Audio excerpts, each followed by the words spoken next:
All right, welcome back. Sister Tale Podcast, episode 20. And we did decide that this is actually episode 20, right? Correct. Episode 20. We can't drink yet, but we're drinking anyways. We're here at McNally's again. A little bit unusual scheduling today. Today is a Tuesday, July 5th. What with the long holiday weekend, we took some time off. It's Tuesday Booze Day. It's Tuesday Booze Day. Beers up, baby. Beers up. Beers up. All right. Thanks to McNally's for having us out as usual. We were hopeful that this would be a more regular occurrence, but I think life got in the way. And but we're gonna have our appearances here scheduled, I think. Even though they won't be like every Sunday at 8 o'clock, I think we're gonna get a little calendar of events going. Hopefully, we gotta get a booking agent to handle this kind of stuff for us. Yeah, where is Alan? Damn him.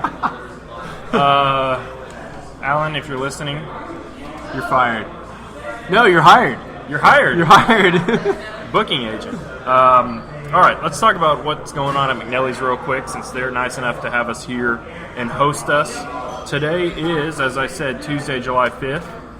So the Beer Geek special for the week is the Left Hand Nitro Milk Stout. Bottles of that for $4. That is good until July 10th, which is this coming Sunday.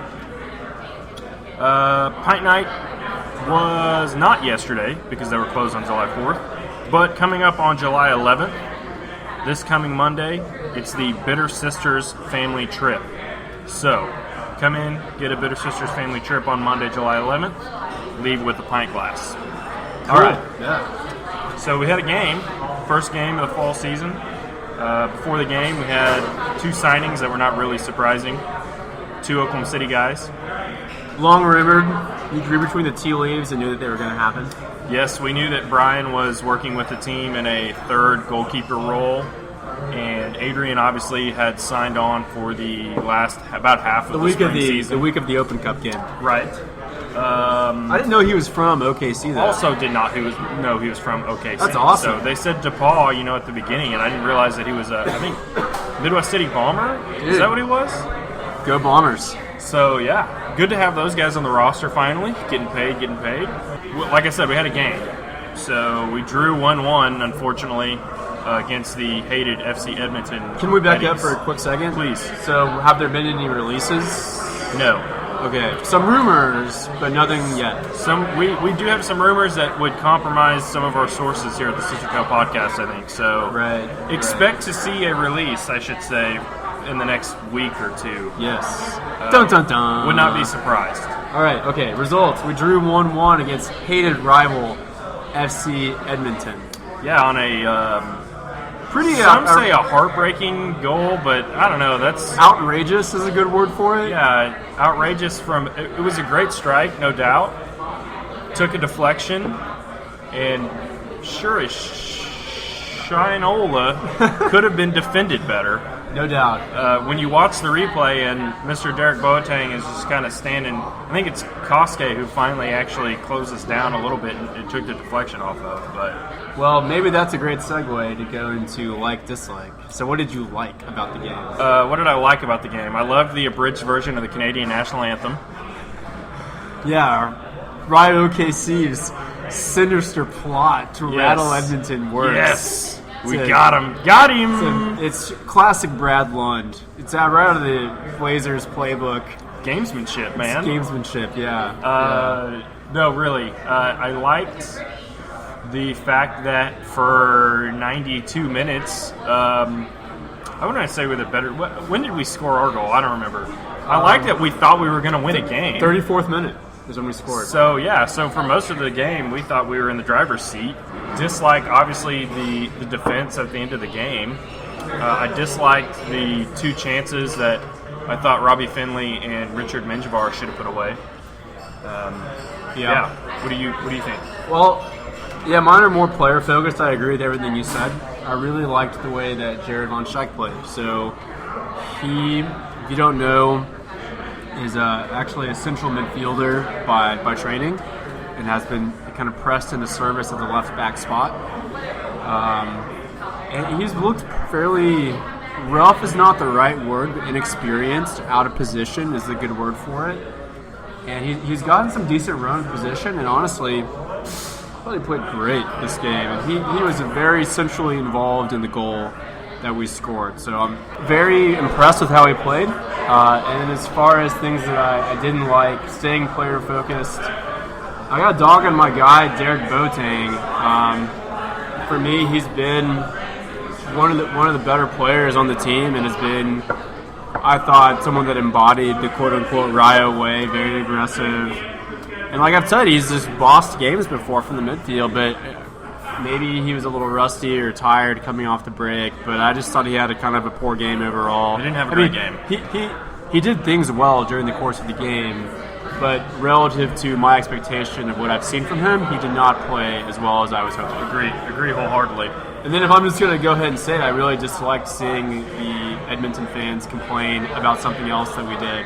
Like, is that par for the course? They're maybe third on the table, but they're number one on the table for complaining about something every game. Anyway, you know what? Okay, you know what?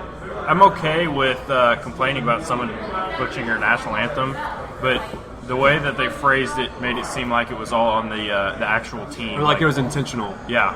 Can't believe Rio botched the entire team is out there in front office out there singing the national anthem and did it intentionally.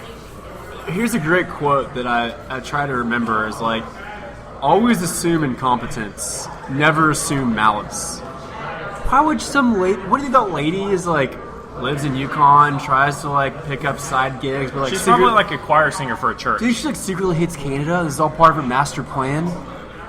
That's outrageous. Yeah. Okay, anyway, I wanted to talk about that more. Okay. Well, we're going to try something new, so we're going to drop in the post-game audio, and we're going to listen to it on the spot, and we're going to come back and talk about it, because I thought it was a good press conference. Yeah. So. Yeah, and we'll either come right back and talk about it, or talk about it in the next segment. I don't think we've got... Do we know what we're going to do yet? Well, let's just play it now, and we'll use the audio as a chance to do tech talk. Cool. All right, stay with us. We'll be right back. Oh, yeah. They didn't wear the same stuff. And there's I'm wearing the same shirt. It's got to be the whole You're wearing thing. glasses. And the underwear and everything, man. Yeah. Appreciate it. Fire away. I don't know how often a finish like that can happen to a team, but here we are again. So, and similarly, start of the spring season, start of the fall season, different means, but same result, 1 point. So, I guess, what are your feelings on the game tonight and the way it ended? Obviously, the way they ended, it's not the way we wanted. We deserved the 3 points. You guys heard me say this in the spring. We had opportunities to put them away. We didn't take those opportunities, and hats off to Edmonton for fighting. No takeaway from that goal. It takes a deflection. Again, no takeaway. Good for them to get the point.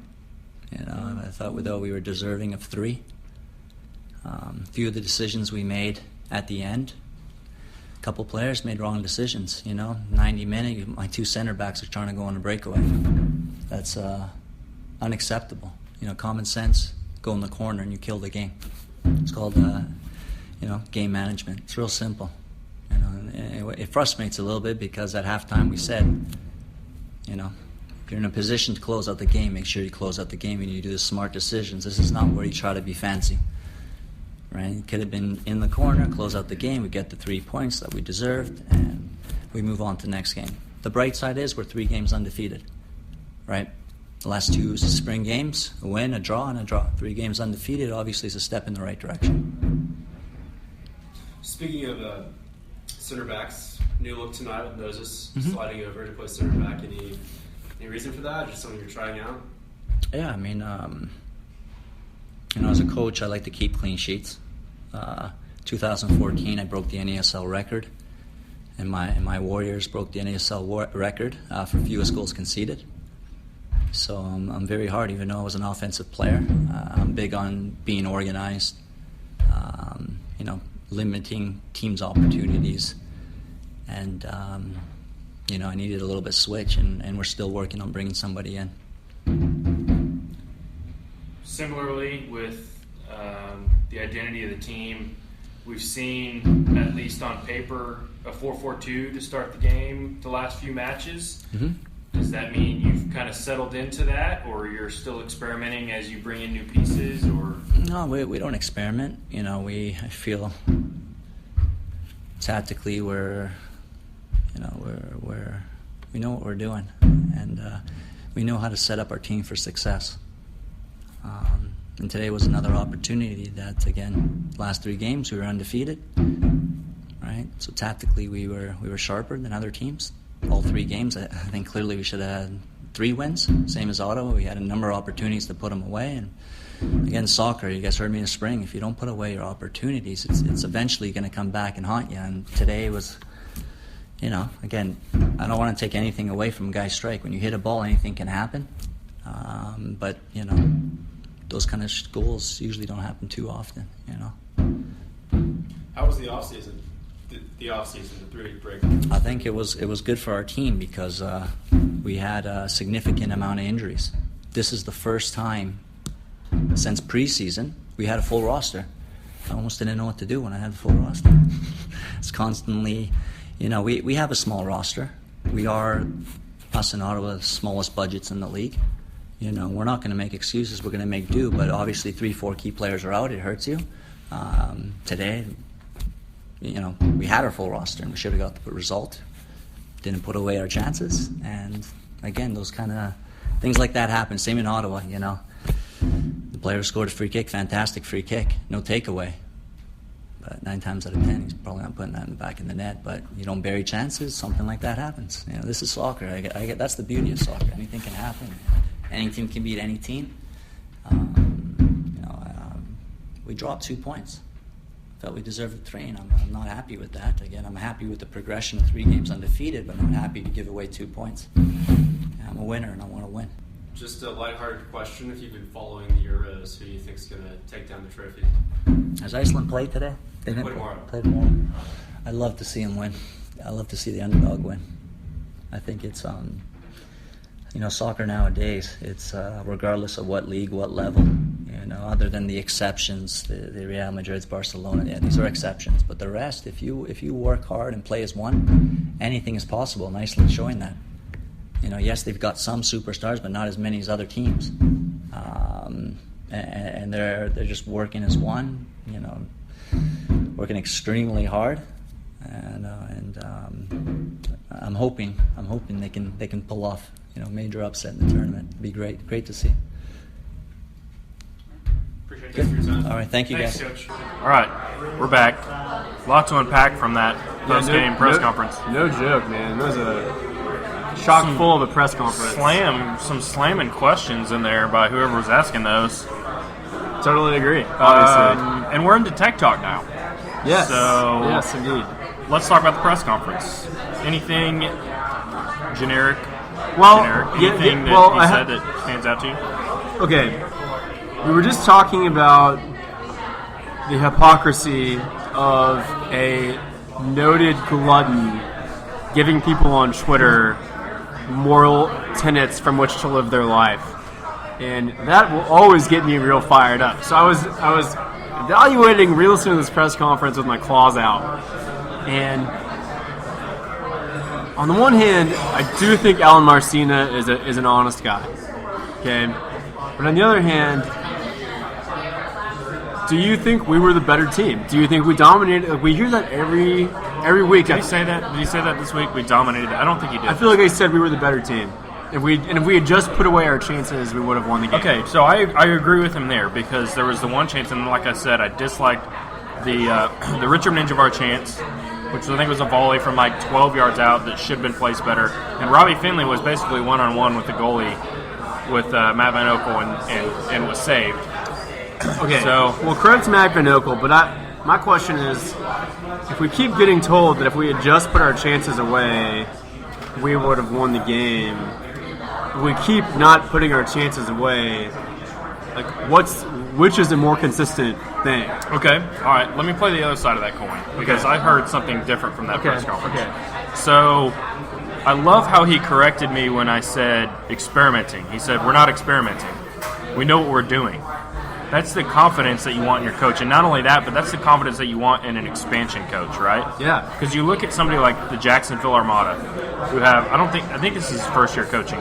Tomi Amio. Miola. Tommy Miola. He was a famous goalkeeper for the United States. Yeah, sorry. I didn't know that. I always get his name wrong. There's a player for Carolina who's like Tommy Amio or something like that. Yeah, you're right. I was confused the name. It's okay. It's anyway, he's awful. He is experimenting. Yeah. But they have no identity whatsoever. So I would at least rather have someone who's going to be confident and get up and stick to his guns. And then, yes, I'm tired of hearing we dominated the game or we were the better team or be clinical or whatever. But until he's wrong, I saw 2 more chances that we should have put away, and it should have been 3-1, even if they score that great goal at the end of the game. That's fair. Well, like I said, I do think he's honest. He's obviously very direct. So, like I said, it's important for me to realize I still believe him. Other thing that I thought was really interesting is he said we have the second smallest payroll in the league. And I don't know, I've always had in my mind that a perception of Rayo, and this is not related to the game, but a perception of Rayo OKC is that we just, like, broke the bank using La Liga's money to, like, establish ourselves in a already competitive soccer market. And at least on a payroll standpoint, it sounds like it's not true. And I believe it because we always hear about we have a thin roster. If we get hurt a lot, bad things happen. So that's not related to the game, but that was something that he just kind of snuck in there. Well, let's unpack that a little bit because I think I said it to you after the game. If you think about it, we have a small roster. We only have like 24 players on the roster of a total maximum. You can have 35 or something in the NASL. And even though we do have players like Giorgio Samaras, who, by the way, who knows how much they're actually paying him, because if he couldn't get a job with a couple other teams, he might have come at a bargain. Yeah. And just like it's the same thing with any of the other big name players from the NASL. Yeah. And not only that, but then there's other players from the NASL who are really only known in the NASL, so they're going to get fair market value in the NASL. And then there's players like Ian Svatessen, who's making an impact, who's a rookie. So I don't know what he's getting paid, but I know it's not going to be like a huge amount. So yeah. Well, sorry. The only other thing is just like, we talked about. Not just the only other thing. 2 more things is one. It sounds like we're still looking for some transactions to be made on the defensive end, which is I think maybe just transactions at large because he's also hinted in the past at attacking transactions. But he just took his 2 center backs to task, and I had other people after the game tell me separately who were there.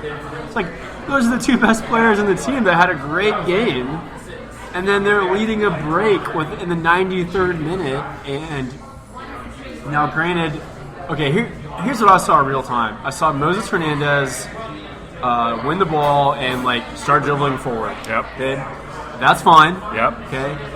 I thought to step over or something. I thought I saw him look around for his teammates. Maybe I didn't, but I thought I saw him look around. And he was like, well, I guess I got to pass it here because he had a man on him. And he needed to get back. I'm just playing devil's advocate, right? But then he was like, well, I got to pass it to get back to my spot. Well, the other player that was streaking up the middle of the field was Footy. So he passed it to Footy. Footy dribbles down, and he ends up finding Michelle. Michelle has a shot. Michelle has a shot on frame. It's like I'm normally going to rip of a shot. I'm normally going to be okay with that. Matt Van Okel's a great keeper. But Michelle should have just dribbled to the corner. At that point, he should have dribbled to the corner. Yeah. And then the completely unthought of outcome. The probability was probably extremely low that they would equalize off of that action, off of that movement. It happened. Yeah. Terrible. Yeah. Yeah. The shot that Allen's talking to, the equalizer. Clear deflection. It was deflected. It was a great shot. It was deflected, and Danny still got a finger on it. So, I mean, I can't believe that nobody closed him down until it was too late.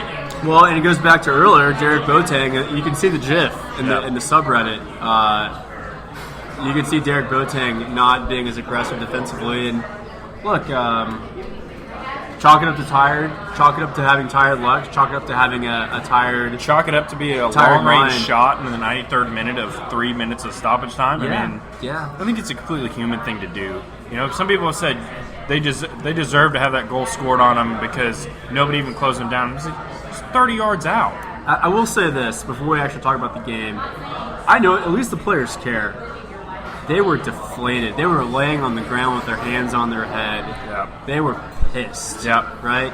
I don't think Marcina had to give him too much of a talking to, other than just like, I told you so. Right. Right. Right. So, but the The actual, next time I tell you to put a game away by dribbling to the corner, you better dribble to the corner. I'm sorry. it's okay. I'll hit that out. But I want to talk a little bit about the game. I thought we came out in 4-4-2, which I'm used to it. I think it's fine. I think we've talked about in the past, we really think Marcina wants to play a 4-2-3-1 so badly, but he doesn't have that number 10 to bring it all together quite yet. I love that we were playing really attacking early on. The wing backs, so Koske on the right and Jared Von Schaik on the left, we're getting really forward, getting really involved in the attack. Which is something we hadn't seen out of Jared, right? Right, So I think yeah. he's really growing into that role Exactly. where he's comfortable enough to go up in the attack and still get back on defense. But it was a very balanced attack. So Michel and Derek Boateng, who were the two central midfielders, I thought, at least early on, were doing a great job distributing the ball. Robbie Finley, I thought, did a great job of holding the ball up. And that first goal we scored was actually a beautiful goal. So Von Schaik wins the ball, plays it into the midfield, makes a run, gets distributed. It's a textbook. It's just what we just 1-2, described. yeah. 1-2 with the central midfielders, beats his man, plays across it, and Finley finishes it. Like, if only soccer was so simple, we would have scored like 9 goals, right? Yeah. And it came off of a turnover where we were pressing. So, other than that, man, like, I'm not gonna lie, I kind of checked out because like we were up, we were playing well. I'm not used to that. We had all these great press conference questions to ask, and then they equalized, and I was like, can't ask that question. Can't ask that question. Can't ask that question.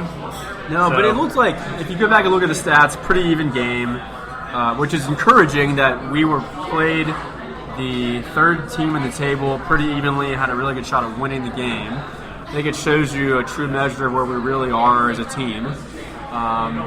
Do you have the stats easily available? I don't have them pulled up because when I looked at them, they're just almost identical. I mean, yeah, truly. They had a little bit more possession. The passes were all the same. Shots are close. It was a similar game from both sides. So yeah. Look, I mean, that's the tech talk. I mean, we're gonna come back and do a quick preview of the upcoming Ottawa match. So stay with us. We'll be right back.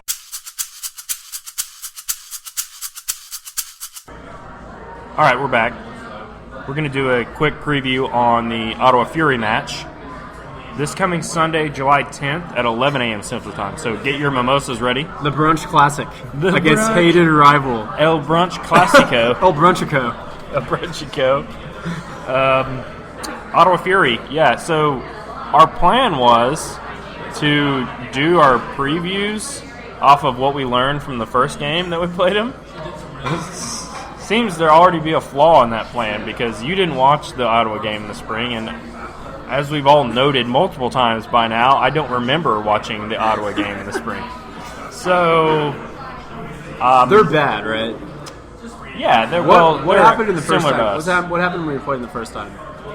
Ian scored kind of a garbage goal off the poor play out of the back, and then We gave up a free kick. we packed it in and gave a free kick goal. Which we should address that. Should have addressed that in free talk because we did kind of pack it in after we scored the early goal. Yes. So, Pizer, their goalkeeper, is kind of returned to form. I think at the beginning of the season, he was not great. Still love that guy Johnny Steele. I don't even know if he played in the first game or not. But Best name in the NESL. love his name. Does he have the best name in the NESL? Ooh, we should figure that out. I'm gonna say Future segment. top 5. Okay. Well, yeah. So 11 a.m. Get your mimosas ready. Go to early church if you're that sort of person. And it's on ESPN3 only, and Cox, obviously. So We'll watch. Yeah, All right. I'll be viewing. Good talk. See you next time. Good talk. See you out Ottawa's there. Free cap segment. Free talk. All right, we're back. It's free talk. Before we get to free talk, I want to actually throw this out there because we have a Sunday game. We don't. Rio has a Sunday game on Sunday morning game, and then you will very quickly after that be driving to south for business purposes. Not Mexico, by the way. I'm driving to Guatemala. Can you drive to Guatemala? Is that a landlocked country? Well, it's not landlocked, Coastal? but you can drive there. Okay. It's on an island. Sorry, my Latin American geography is not great. I'll be driving to Brazil. Do you remember there were these guys that quit their jobs and drove from Buffalo to Sao Paulo or something for the World Cup, and they rented an RV. It's like a 4-month drive. Oh my god. Who would ever possess you to do something like that? It sounds awesome, actually. Love of the game. But anyway, sorry. Go ahead. So Wednesday, July 13th is the next Rio home game. Yes. And that is Wacky Wednesday. And it will be $10 random seats or something like that. You pay $10 and you pull a ticket out of a hat or something. And it could be any seat in the stadium. What if someone gets my press pass? Ooh, Would that be you should awesome? put your press pass in the, and then I have to do the post-game press conference with them. Yeah. We should see about that. That's awesome. And then it's also Dollar Hot Dog Night. Which, if I know Porter Cunningham, I know that he loves a good dollar hot dog night. I did quote tweet the Rio OKC Twitter account when they put that up. And I said, still no word as to whether Joey Chestnut will be in attendance. Dude, they're stealing pages from your Brotherhood chair raid at fraternity house. That's right. That's right. You should go eat dollar hot dogs for a Brotherhood event. All right, anyways, free talk. Yeah, some good stuff here to unpack. So I made it out to the Oklahoma City FC game, which is obviously the women's team in the WPSL. I'd like to go on Gotta the get my record and acronyms say right. that I had the opportunity to go, and I frankly skipped it to watch Italy-Germany. Not a mistake I'll make again. Unacceptable, because I actually got to see the complete end of the Italy-Germany game. All the good stuff I got to see also. And I got to see Oklahoma City FC win 3-1 over Pines 1779. So, if you haven't been out to a game... That's a dubious founding date. If you haven't been out to an Oklahoma City FC game yet, you have one chance left. Friday, July 15th is their last game at home. Last home game of the season. So, do you think that 1779 refers to the year that pine tree their team was named after was planted? I believe it refers to... What year was... I don't know. They're a Sam Houston State team. It's got to have something to do with that. Well, America was discovered in 1642, so can't be that date. 1642? 1492? All right, so no history, no geography for us. Anyway, the next thing that I had to talk about was what's going on over in Nashville, Tennessee. Yes, the Music City. The USL to Music City movement, I guess. The USL announced in a pure publicity move last week that they are going to come to Nashville and do a hostile takeover of Nashville FC, essentially. So, But they didn't think it was going to be hostile.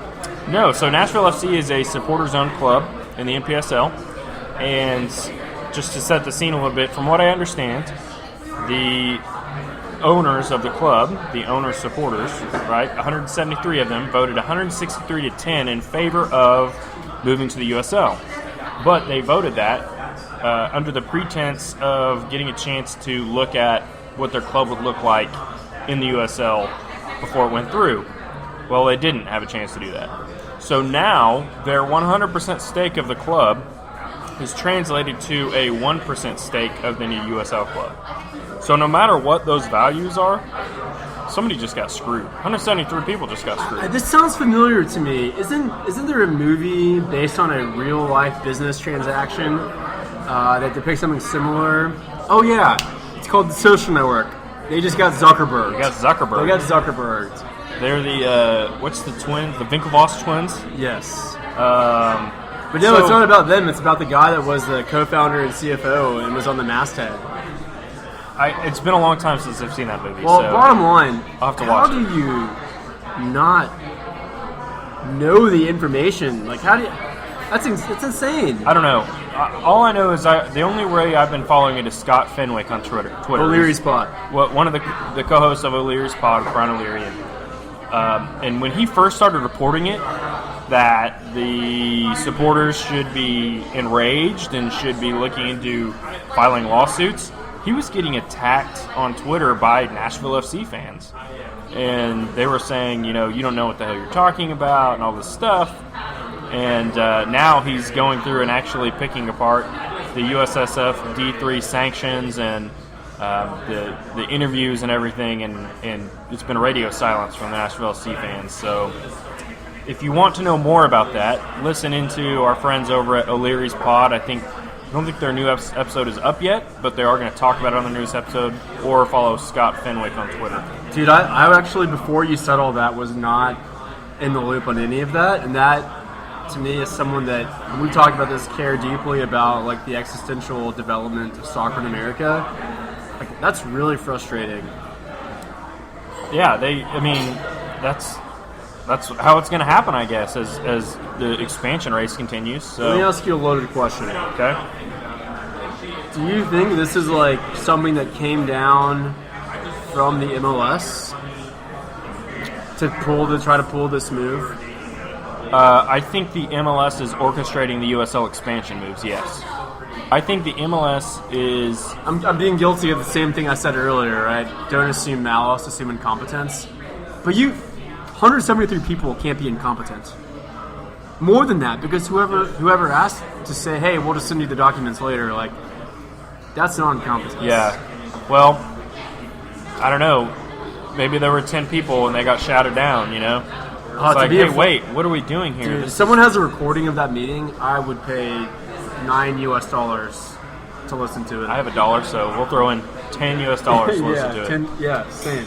Anyways, all right, so controversy number one. Yeah. Next, this has been pretty well covered by lots of other people, but if you're not familiar, a lot of really interesting stuff coming down over the weekend with the MLS Players Union suit. So I originally got turned on to this story because a man named Livian Bird, who is a journalist for SI, started originally tracking the story of when DeAndre Yedlin moved from the Sounders to Spurs. The Spurs, Tottenham Hotspur, paid what's the word for it? Solidarity fee. A solidarity fee, and was trying to figure out how to pay the solidarity fee to Crossfire, which was Yedlin's developing club. It was a youth club. And when I think specifically they said, Tottenham said, we will cut separate checks for each institution. Yeah, right. Now, we've obviously glossed over what is a solidarity fee, but... We talked about it. We talked about that in the interview with Elliot. So yeah, perfect. So what happened is the MLS basically said, send that to us, and we'll collect any future solidarity fees, which seems a little backhand. Like, seems a little, again, malice versus incompetence. Seems malicious. Malicious. Thank you. Maleficent. Good movie. So anyway, I ended up sending a Twitter message to this guy, Olivia Bird, who doesn't work at SI anymore. He's like, it turns out that he had just won a big U.S. Open Cup game. And the next day, like, me and some random guy was like, hey, whatever happened to this story? No. Let me, side note, because you actually sent it from the Sister Tail Pod account. Yeah. So I went into the messages and I was like, who is this Livy Bird guy?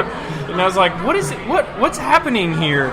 Is this some investigative journalism going on? Well, apparently Olivia Bird is still wearing two hats because he retweeted at least an update to this story where now there's three clubs. So there's Crossfire, Sockers, and I believe the Dallas Texans, which are all three clubs that have had players come through their system that have made pretty big splashes for American players, are suing both the three players and the MLS Players Union with regards to solidarity fees. And so it's my understanding that they're only suing the players. They're only named in the suit as a means to like flag this and kind of force it as I think a union matter. Right. It's like something to do with if they do that, it changes it to a different type of it's like a legal suit. legal technicality. Yeah. Right. Yeah. And so what's ended up happening is the MLS Players Union, I guess chairperson or spokesman has said that these clubs are shaking down their like graduates for money, and their argument is that because like DeAndre Yedlin paid an annual fee as a part of the pay-to-play scheme, that the club benefited from Yedlin and is not eligible to receive the solidarity fee. And there's a lot to unpack there, but one, solidarity fees, if you can believe it, are like actually one of the good things that FIFA has done to promote, frankly, transparency and development of youth players. Right. You can't. It's not like there's no argument you can make that says that a solidarity fee is not a good thing for the sport of soccer. It's not like in my opinion. not like the executive director of Crossfire is trying to like pocket that money. Right. Right. Now that will happen. I'm sure that does happen, but like sunlight is the best disinfectant. Don't assume malice. Always assume incompetence. Don't assume malice. Well, right? I think don't it's assume that they're going to pocket that money. Right. Right. I mean that's a slippery slope of logic too, right? We can't do that because 1 out of every 100 people is going to misuse it. It's a generalization. It will happen occasionally, but like as a rule, don't you want more of that to happen? If you're the club, don't you want to use that money, reinvest it, and get more DeAndre Yedlins? So it's mind-boggling, man. Soccer Heretic, if you follow this podcast, surely you follow Soccer Heretic on Twitter. But he's got a great, as he calls it, a wall of words on his blog. It's really not that long, actually. Okay, I haven't read it yet. Yeah. I got distracted reading like the actual like technical legal language. Just read the Soccer Heretic blog. It's a great synopsis. Way more concise than anything that I've and just it's said. got screen caps of the actual stuff. So Yeah, nice. you can read it word for word and then read his breakdown of it, which I think is very fair. So I just think it's a really important. I mean, both of these stories, the USL Nashville thing, that is mind blowing, and this story are actually, to me, they seem like isolated news stories, but I promise you, they're fundamental building blocks in this kind of future development of soccer in America. And if you care about this sport, you have to follow these stories. Yeah, and not only that, you have to pick a side. well, and I think no matter if you're, I don't want to say an MLS fan. If you're a fan of an MLS team, because nobody should be a fan of a league, right? You should be a fan of a team, not a league. So if you're a fan of an MLS team, even then, if you care about the growth of soccer in America, you got to keep talking about these. Yeah, that's the only way absolutely. anything's going to change. If we stop talking about it and they can just sweep it under the rug and move on, then shame on us. Yeah, So- we let it happen, right? Yeah. We let it happen. So I guess the last thing I'll say is calling out Marcina, because he said he didn't pick Iceland to win, but he wanted Iceland to win, and they got smoked. So It struck midnight for the minnows, right? I did indeed. So It's all right. Did you see the videos of them returning home? I did. It's pretty awesome. I have now started doing a Viking chant in the shower every morning to get ready for the day. All right. All right, so recording schedule might be a little off next week. I don't know. We'll try to get one done right I've got after to the drive to game. Guatemala. Yeah. Well, maybe we'll do you remotely from Guatemala. See. Okay. All right. Well, thanks for tuning in. If you're still listening, check us out on Twitter @ScissorTailPod. Email us scissortailpod@gmail.com. We are on 2 yellow cards, so stay with us. We'll see you next week.